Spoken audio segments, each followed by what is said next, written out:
आणि दुसरीकडे मात्र या लोकांनी औषधीसाठी पैसे उपलब्ध करून द्यायचे नाही, निधी द्यायचा नाही आणि सर्व कंत्राटीकरण करायचं, खाजगीकरण करायचं आणि आरोग्य यंत्रणेचा संपूर्ण भट्ट्याबोळ करायचा असं या मंत्र्यांनी सुरू केलं आहे.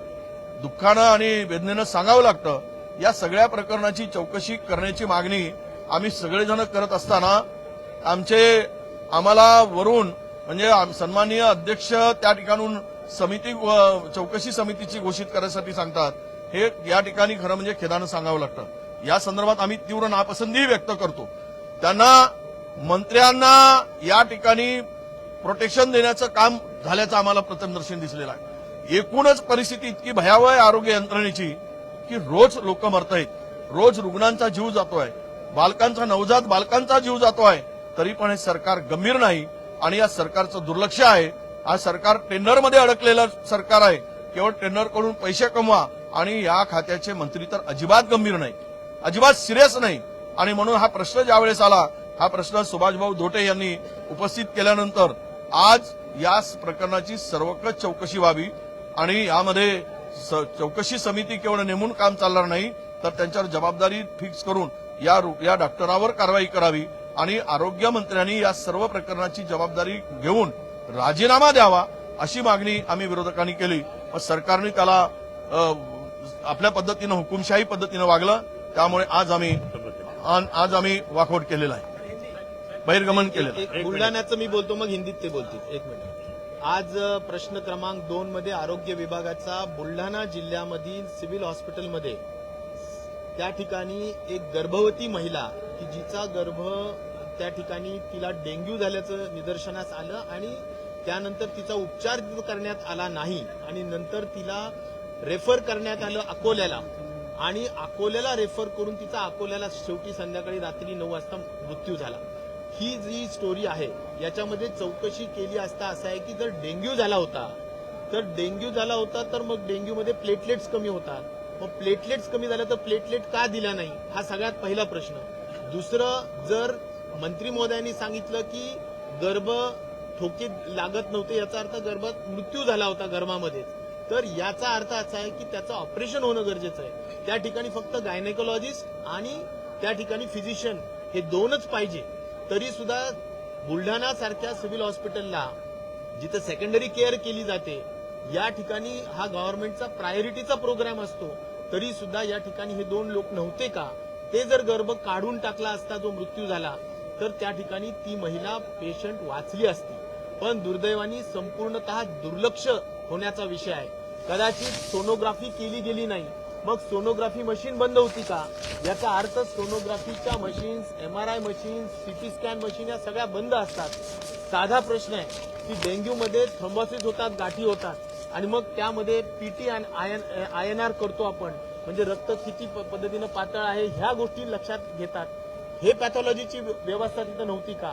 ह्या सगळ्या गोष्टी फक्त रेफर हॉस्पिटल्स हे सगळे सिव्हिल हॉस्पिटल्स झाले आणि बरेचसे इक्विपमेंट बंद असतात आणि त्यामुळे ज्या डॉक्टर्सनी दुर्लक्षपणा केला त्याला शिक्षा झाली पाहिजे, त्यांच्यावर कारवाई झाली पाहिजे, त्यांना सस्पेंड केली पाहिजे, ही आमची मागणी होती.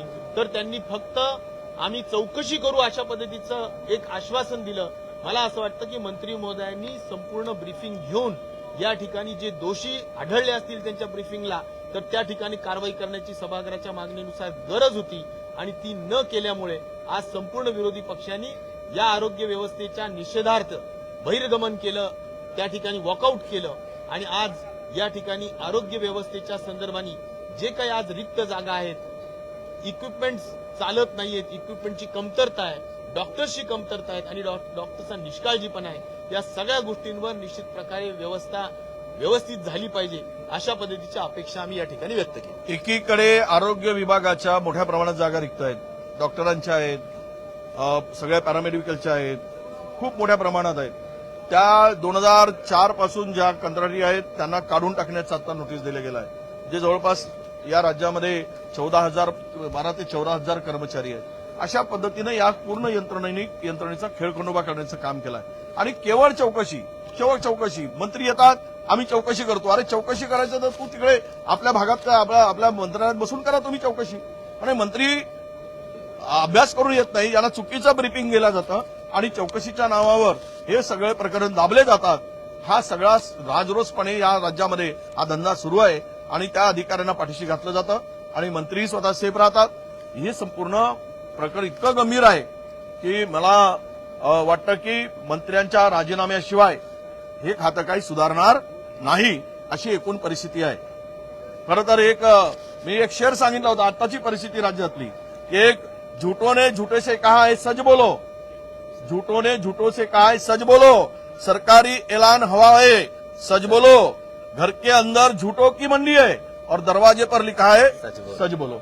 म्हणजे हे सगळं आता अशा पद्धतीनं सच बोलो, झूठों ने सच बोलना, झूठों के मुंह से सच बोलना असं हे राज्यात सुरू आहे. मुझे लगता है कि ये प्रकरण बहुत गंभीर है. गरीब महिलाओं का मृत्यु हो रहा है, डेथ हो रही है उनकी, क्योंकि उनके समय पर उनकी डिलीवरी नहीं हो रही है. छोटे छोटे बच्चों की डेथ हो रही है. नांदेड़ में हुआ है, संभाजीनगर में हुआ है, ठाणे में हुआ है, गढ़चिरौली में हुआ है, चंद्रपुर में भी हुआ है और बुल्ढाना में हुआ है. ये सब देखते हुए यह सरकारी अस्पताल ये अभी यम का घर बन गए हैं, यमराज का मकान बन गए ऐसा लगता है. वहां जो जाता है पेशेंट वो केवल मरने के लिए जाता है क्या, ऐसी स्थिति पूरे राज्य के अंदर है. और इन निष्पाप लोगों का जो जान खतरे में पड़ी है, इसलिए आरोग्य विभाग पूरा सलाइन पर है. और मुझे लगता है कि यही स्थिति इस राज्य की है, तो इसकी पूरी जिम्मेदारी ठाणे जिले में 100 करोड़ रुपए के इक्विपमेंट लिए गए पिछले 3 साल से. खुद सीएम के डिस्ट्रिक्ट में उनका इंस्टॉलेशन हुआ नहीं. तो इसका मतलब क्या है, इक्विपमेंट क्यों लिया है, कमीशन खोरी के लिए लिया है और कमीशन खा के बैठ गए हो, उसका इंस्टॉलेशन करते नहीं हो और लोगों को मरने के लिए छोड़ देते हो. तो यही दिख रहा है राज्य के अंदर.